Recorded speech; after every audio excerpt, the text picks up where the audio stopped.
Lagos never knew how to be quiet. Before the sun fully showed its face, horns were already quarreling, danfo buses were coughing smoke like old men with stories, and hawkers were shouting into traffic as if hope itself could be sold by the roadside. Lagos did not whisper.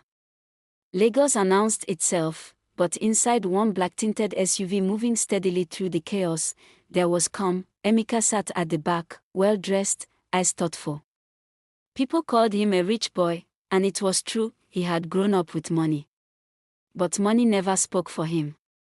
He greeted elders properly, said thank you without being reminded, and carried himself with a quiet respect that surprised people. That morning, the driver greeted him as usual. "Good morning, sir." Emeka smiled. "Good morning, sir." The driver paused, as he always did.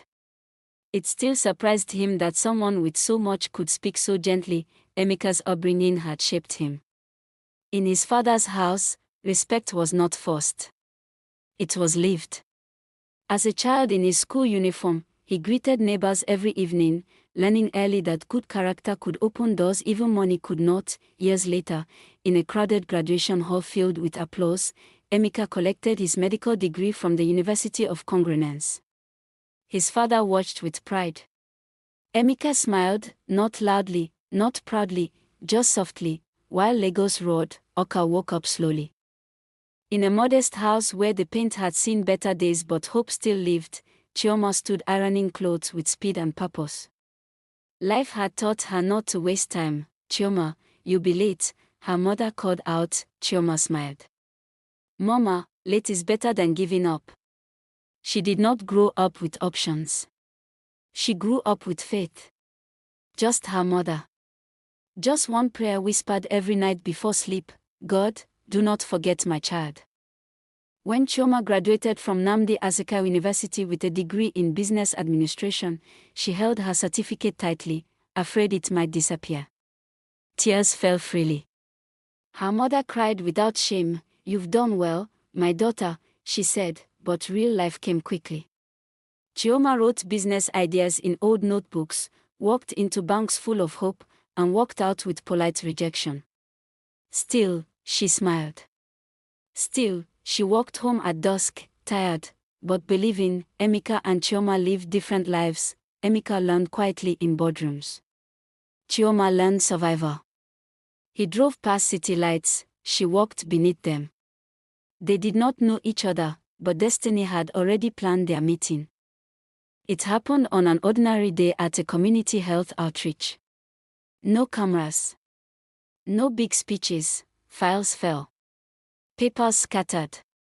Hands touched. "I'm so sorry," Chioma said. "It's my fault," Emeka replied. They knelt to gather the papers, and in that small moment of silence, something settled between them. Not excitement. Not drama. Just recognition. Love did not shout that day, it waited. They walked together afterward, talking easily. "I've been organizing survival since I was small," Chioma said shyly. Emeka laughed, softly. She noticed that about him, nothing about him was loud. Phone calls followed. Long conversations. Quiet laughter. Chioma spoke about her dreams. Emeka listened as if there was nothing more important. Silence became comfortable. He loved her ambition, she loved his gentleness. They fell in love without noticing when it happened. When Emeka visited Chioma's home, he greeted her mother properly, kneeling slightly. The woman studied him, then smiled. She understood. In Emeka's own house, it was not so easy. "She's not from our circle," his father said. "She's from my heart," Emeka replied. Love tested them. There were doubts.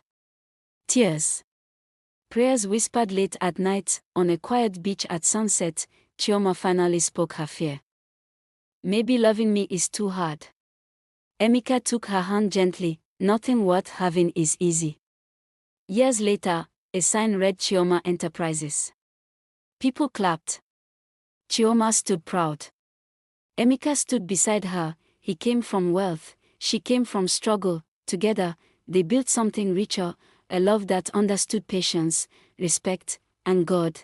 And sometimes, that is how love comes, not loudly, not with noise, but gently, And it stays.